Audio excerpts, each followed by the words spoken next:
Salutations everybody, it is Matty here today with the return of the in-depth analysis. Rage 2's announcement trailer has dropped and we're going to be digging through all the details here. Now while it is short at only 59 seconds, it does give us a peek at the world, themes, and characters within this upcoming game. I try to do as much digging as possible and willingly accept the aid of my community, but if I did miss anything whatsoever, fire away in the comments down below, therefore this can become a hub for all the information on Rage 2. And now, let's get right into this trailer. So the first detail I noticed was within this post-apocalyptic vehicle of mayhem itself. I very much like the idea of how it's barely holding itself together. We can see duct tape on the wires scattered everywhere, a dashboard that's barely hanging on by its last thread. It looks very, well, post-apocalyptic, and I'm a big fan of that because it sells the aesthetic right off the bat. Not even a single frame later, we get our next set of details, and I want to begin with the gear shifter, which is a freaking baby's head that's so strange, but more importantly is in the passenger seat, we see what seems to be a woman's hand. Now I know the original Rage had a co-op mode. I don't think it's really hinting at that, but it's worth keeping in mind. I think more likely than not, especially with the trend in games, that this is going to be a companion traveling with you throughout the entire game. Also, we can see within the car itself is what seems to be a radio setup. I imagine this is where the protagonist will be receiving its calls as quests progress. Now, I thought Bethesda was trying to pull a fast one on us here because a lot of us have wondered who's working on Rage 2 since this teaser event had begun. I thought if anything, they'd tuck it away in a tire nice and early in the trailer for those who are observant enough to catch it. Turns out we don't have to head very far away from the trailer to figure out who's working on Rage 2. In fact, if you go to Bethesda.net's German site, we can see the awesome box art, and also beneath that is the sentence that says, "Jump headlong into a dystopian world without structure, law, and order. Responsible for Rage 2 are two studio giants. Avalanche Studios, ruler of the craziest open worlds, and the idle shooter gods id Software, to deliver a chaos festival beyond compare. Go wherever you want, shoot what you want, blow everything up, which even looks awkward." So for those who don't know, Avalanche Studios has worked on Just Cause and the Mad Max game. I personally enjoyed the Mad Max game. I thought it was flawed in certain areas. It certainly suffered from its Ubisoft-itis, but still, it was a fun game and had excellent car combat. So this is a good matchup, I think, for Bethesda. And more excitingly is that it shows Bethesda's willing to go out and work with other developers, even if they don't own them, to make a vision come to life. They saw something in Avalanche that worked well with them, and this is an exciting collaboration. As we know, id does such a wonderful job with first-person shooters, especially with recently Doom, and combining that with the exciting craziness that is Avalanche, I think this is a mashup for people that they didn't know they wanted until we saw it on paper. So count me excited as hell after seeing that. For those new to Rage, this is your first introduction to the Authority. Pretty much they're the bosses of the Wasteland. The way they reached this point of power was by escaping the arcs or fallout shelters far earlier than anyone else and furthering their technology. So while everyone else was in cryosleep, these people were establishing their presence. Now, as for what's going on in this picture here, I'm not 100% certain, because if we look at a comparison photo of the arc in the beginning of Rage 1, there are a bit of similarities there, but I don't really think that's what we're looking at in this Rage 2 announcement trailer. I personally think this is a charging station because of two reasons. Number one is that the weakness of the Authority in Rage 1 were EMP bullets, considering that their armor was electrically powered. And number two, I'll point it out later again in the trailer, but we see electricity emanating from the armor of the Authority. So maybe this is a new enemy type of some kind, and this is the process that they go through to create them.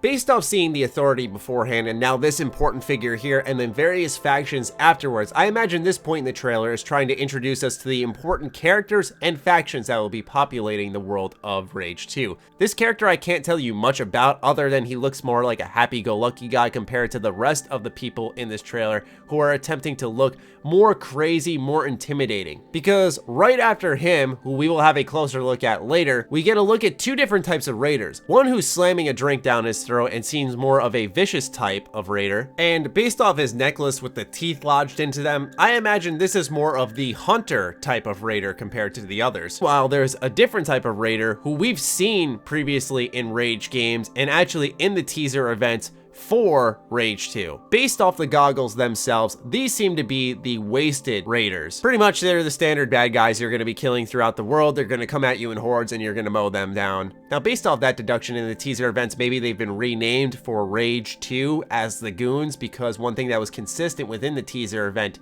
and the concept for these characters is they all had tattoos that said goon on them. Yes! There we go. That is the best first weapon you can reveal for Rage 2. This is the wing stick. It is, in my opinion, the best weapon in the entire game, Rage 1. The way it works is that when you throw the wing stick and if you get a headshot, it cuts off their head clean and comes back to you. But if you hit it in their body, it gets lodged and maybe you can loot it off of them afterwards. Anyway, it seems that the protagonist here is approaching the mutants. More importantly, though, is in the background. I believe this is an arc that has rose from underground and has people inside there, and perhaps our protagonist is going to save those people or check on what's going on inside this arc. Remember earlier in the trailer when I said that these raiders seem more of the hunter type to me? While the necklace was a telling sign, their location gave me the biggest hint. As we can see, they're in more of a swampy wilderness type of area, which is quite different from anything we've ever seen in a Rage game in general, and also the raiders, which are mostly found in the dunes and desert areas. Also, we get a good idea of just how big vehicles can become in Rage 2 as we look closely in the background at how large the rides of these raiders shall be. But of course we need a close-up of the mutants themselves and just how ugly they are, but I've noticed with all these factions being introduced, there's always a car in the background, and I think that's making it more and more evident that car combat yet again will be a huge part of Rage, probably much bigger than it was in the first game. Now we get a close-up of this special individual right here. Compared to the rest of the trailer, where it seems like everything in the game wants to kill us, he isn't giving me that vibe in particular. He's not striking me as a main villain or anything along those lines, and if he's supposed to, I don't think they're actually getting that across that well. If anything, he's striking me as a charismatic entry into the world itself to maybe lighten the load. He seems more like a radio host or something like that, maybe the mayor of a town, considering that Rage in the past hasn't shied away from foreign-looking character concepts. Whomever he is going to be important to Rage 2's story. We can see in this shot here that the raiders are scavenging for materials for their camp, but what I want to point out is in the background, this structure we're going to see a lot in the next set of shots,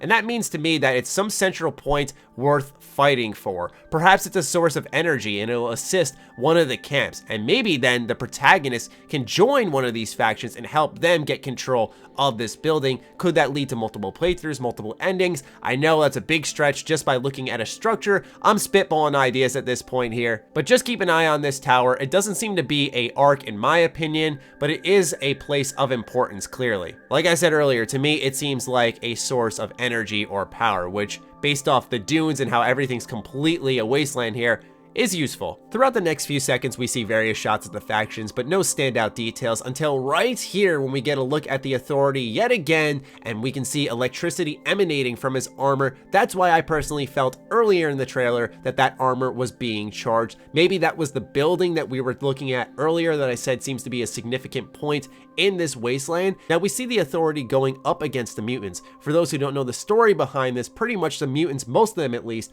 are failed experiments of the Authority. So they're likely trying to round them up as much as possible because most mutants obey their creators, not all of them, but it seems like the Authority is still trying to round up an army and take control of this wasteland. After about 40-ish hours with Mad Max during its launch period, when I found out that Avalanche is working on Rage 2 and I saw this screenshot, I had that aha moment because it looked oddly familiar and does give me those Mad Max vibes. There's no exact details to draw from here, but as someone who's played a lot of Mad Max, I think we can have a bit to look forward in the terms of how the world looks in this game. Two things stand out to me here. I believe for the first time in this trailer, we're actually seeing two raiders battle off against each other, which is interesting in its own right, meaning maybe we can ally up with one of them, but I'm actually not sure. It looks like there might be a mutant on the right side. It's hard to distinguish.